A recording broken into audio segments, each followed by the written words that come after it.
When you're learning how to do anything, you're bound to make mistakes along the way, and digital photography is no exception. Luckily, those of us who have spent years learning the ropes of shooting digital already know that there are some common mistakes a beginner photographer can make that can easily be avoided with a bit of prior knowledge.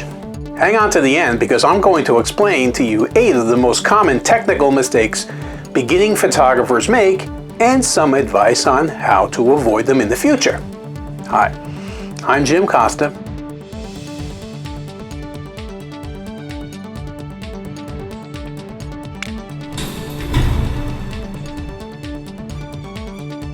I'm a videography, photography, and technology guru, but you can call me a dadographer.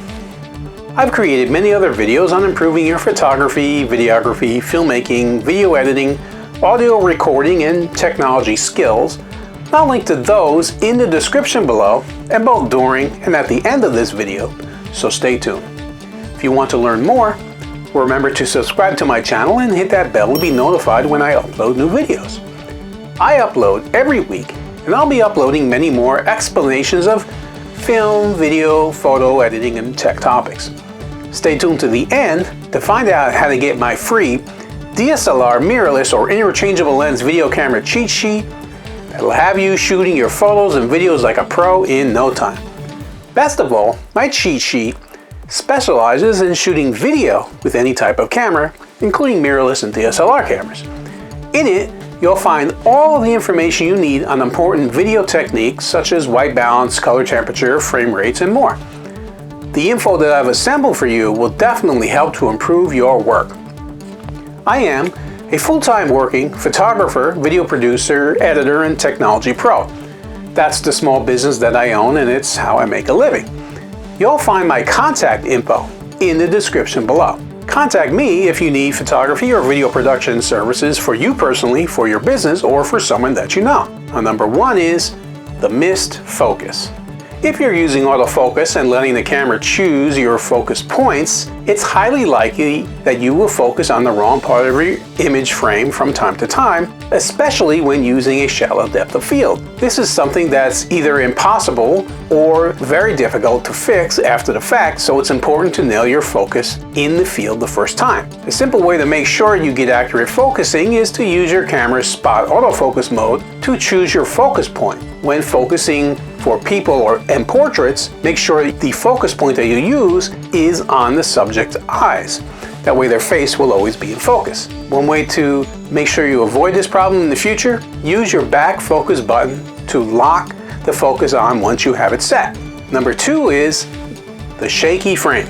If your photos are turning out blurry or slightly unsharp and you're not sure why, it's probably because you're using too slow of a shutter speed. When your shutter speed is too slow, the shaking of your camera can reduce the sharpness of your image. A rule of thumb to help avoid this is to use a shutter speed that is at least equivalent to the focal length of the lens that you're using.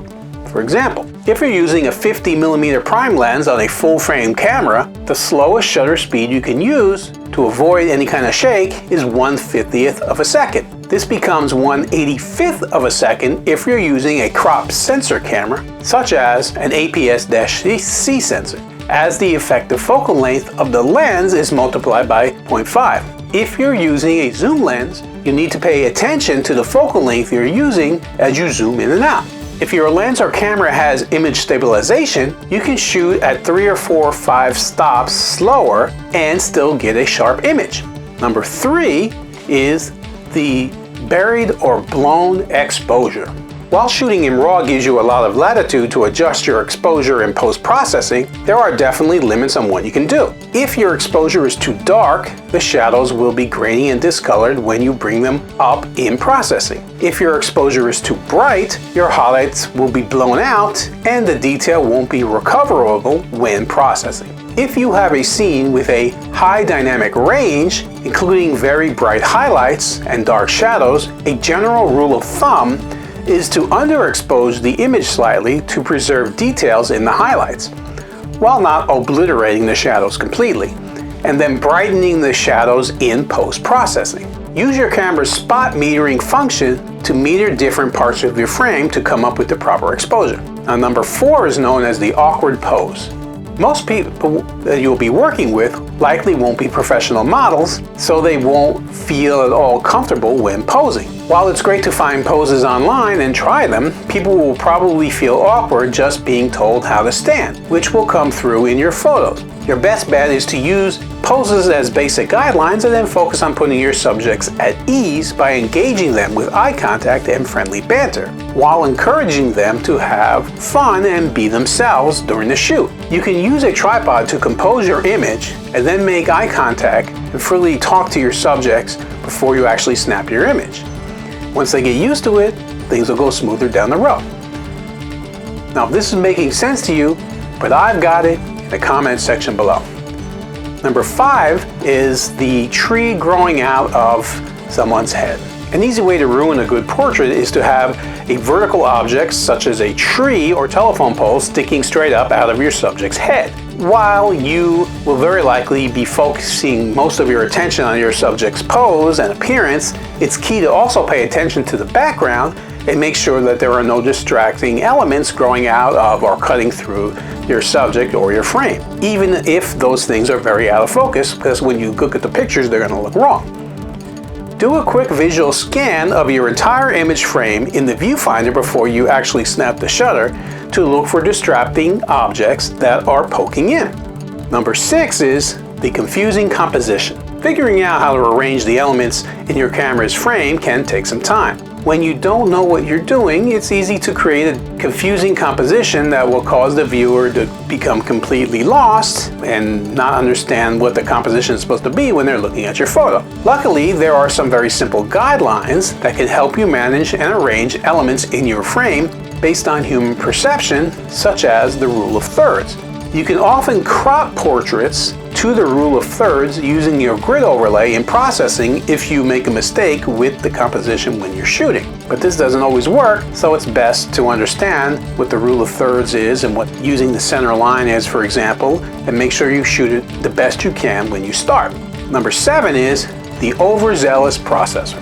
When you're first learning to do post-processing on your image, it can be easy to get so excited that you overdo it. One common mistake beginners often make when processing is adding too much saturation and sharpness to image, which results in photos that look overdone and totally unrealistic. Another beginner processing error is extreme HDR processing, which robs images of their shadows and highlights, making them look at best unreal and at worst just straight up horrible.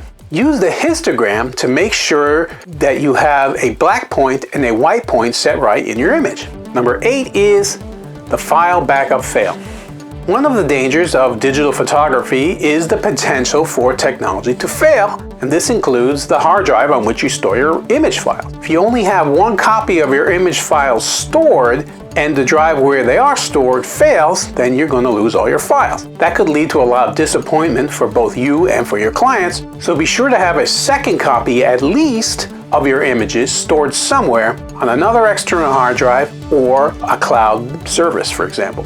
I personally use cloud storage and external hard drives since they are becoming increasingly more affordable, so I suggest you keep at least 2, if not 3 backups just for peace of mind. My question of the day is, which photo editing mistake have you actually made, and what did you learn from the experience? Leave a comment below and let us know. Would you like to learn more about your camera settings to get you shooting like a pro? I've created an absolutely free cheat sheet for you on all the best camera settings to shoot video with your DSLR mirrorless or video camera that will show you the settings that will allow your photos and videos to shine and stand out from the competition. The link to get that cheat sheet is just below in the video description. I've also created cheat sheets on other topics such as video editing, and even now offer training courses on editing video using Adobe Premiere Pro, and soon I'll have others. I'll link to those cheat sheets and training courses below as well. Learn to edit like a pro with my training course. That I can guarantee. Do you want to see more videos like this? Follow my YouTube channel, jimcostafilms, for more. Think what you saw was great? Like it. Have an opinion? Comment below. Know someone who could benefit from the info I provided? Share the video. Do you want to learn even more? If so, then connect with Jim Costa Films on social media and online, Facebook, Instagram, Twitter, YouTube, and the web. I currently have over 4,300 videos on my YouTube channel, Jim Costa Films, so feel free to check out many of my other videos for great tips and suggestions. If you follow me for a while now online, you may know that I have a community of photographers, videographers, and filmmakers just like you on Facebook, where I share other pro tips and tricks. It's called Video Producers and Content Creators. I love new members who want to share their work, learn from others, and also help others with their own knowledge and experience that they can share. You'll find the link to that group in the description below, so feel free to join it where you'll learn even more.